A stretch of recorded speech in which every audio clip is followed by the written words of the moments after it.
And what was an unquestionably bad break for the Cowboys and for star defensive back Trayvon Diggs. The star defensive back went down again ahead of Week 15 with a season-ending knee injury, after having missed all but 2 games in 2023 with a torn ACL. That raised some questions about what exactly happened with Diggs, both in his rehab over the last year and throughout the course of the season. As veteran Cowboys beat reporter Calvin Hill said, "I can tell you that the Cowboys were not happy with the way Trayvon Diggs, attacked his rehab. It would make sense that the Cowboys point the finger at Diggs. The team paid him a 5-year, $97 million contract before last year, and now have yet to get a full season out of him for the 2nd year in a row. The injury could set up a drastic move on the Cowboys' part, cutting Diggs. According to Spotrac, the Cowboys have an out clause on Diggs after the season, which will cap his deal at $33 million and leave a dead cap hit of $12.75 million. Perhaps the team was pointing the finger at Diggs as a setup for eventually cutting him. No matter the motivation or source of the report from Hill, Micah Parsons was not happy about any of it.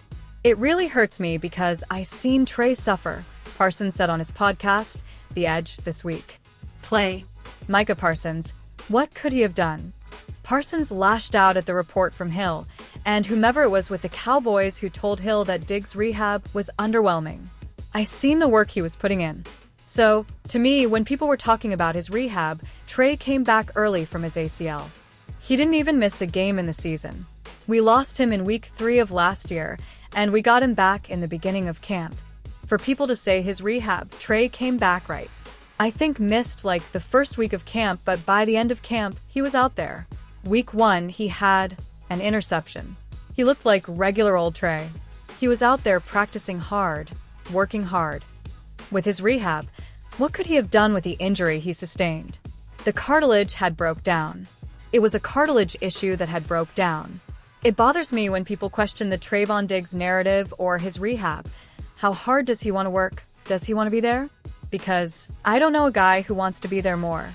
When he's talking to me and we're talking about our futures and our lives, it's always been about us, me and him, being here, Cowboys. Cowboys say they expect Trayvon Diggs back." On Monday this week, Cowboys VP Stephen Jones gave no indication of dissatisfaction with Diggs. He had 2 interceptions on the season, with 11 passes broken up in 11 games. Jones did say that Diggs probably will not be available for training camp next season, but did not hint that the team might let him go, either.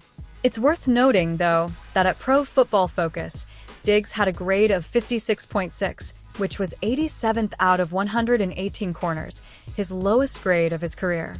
He was doing everything he can because he wants to play, he wants to compete, and he wants to contribute, Jones said on 105.3 The Fan Radio in Dallas.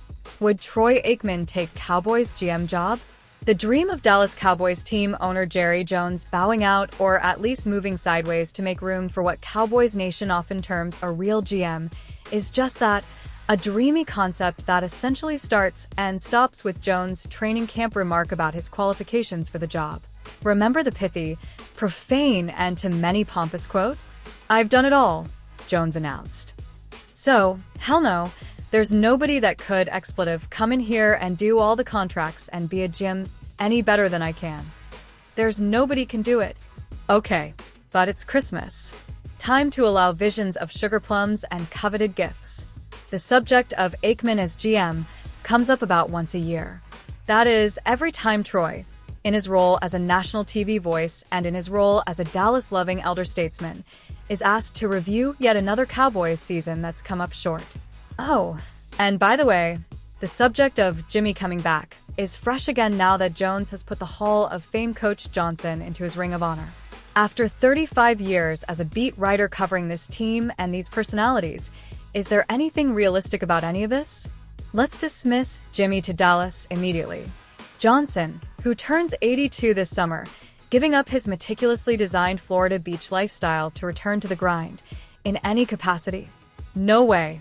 He's a phone call away from giving Jerry advice. But that's it. Let's not immediately dismiss Troy, though, and here's why. I've had this conversation with Aikman, who by the way has a love for the star And even for Jerry, that offsets whatever dismay the three-time Super Bowl-winning QB expresses over what he views as an inadequate Jones management style. And the notion of running a team truly does intrigue him. Aikman is a 58-year-old empty nester, his two daughters off to college.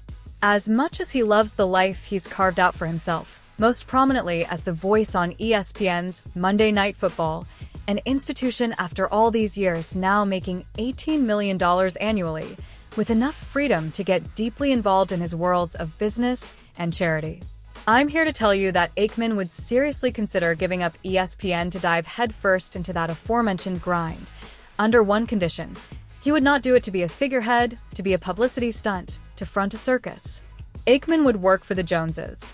But in his vision, he would be a GM in a conventional NFL sense, with the customary power that goes with it.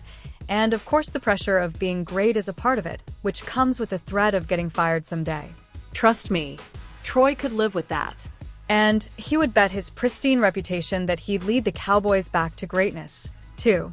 Jerry and Stephen Jones will never fire themselves. Aikman? I think if he failed to succeed as the Cowboys GM inside a certain window, he'd admit it. Something else Jerry and Stephen will never do. The problem, obviously. Would the Pro Football Hall of Famer Jones ever hire Aikman? Absolutely, as, say, an assistant GM or whatever, with the limited authority that would go with that. A familiar face is returning to the Dallas Cowboys after being released during the final roster cuts.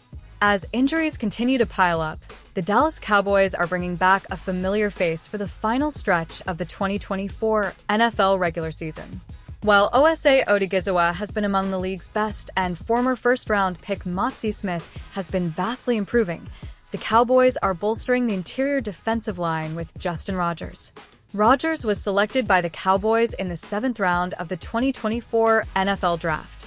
An interesting note is Rogers was signed to the active 53-man roster, not the practice squad, so he could see playing time in the coming weeks. Up next for the Cowboys is a primetime showdown with the Tampa Bay Buccaneers on Sunday Night Football. Rogers was released by the Cowboys on August 26th as the team made its final roster cuts en route to the final 53-man players to start the season. 3 days later, Rogers was signed to the Cincinnati Bengals practice squad. Now, with 3 games remaining in the regular season, Rogers is reunited with the team who drafted him.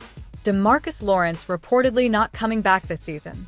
The Dallas Cowboys are shutting down defensive end DeMarcus Lawrence for the rest of the 2024 season, Brian Broaddus reported Wednesday on the G-Bag Nation on 105.3 The Fan.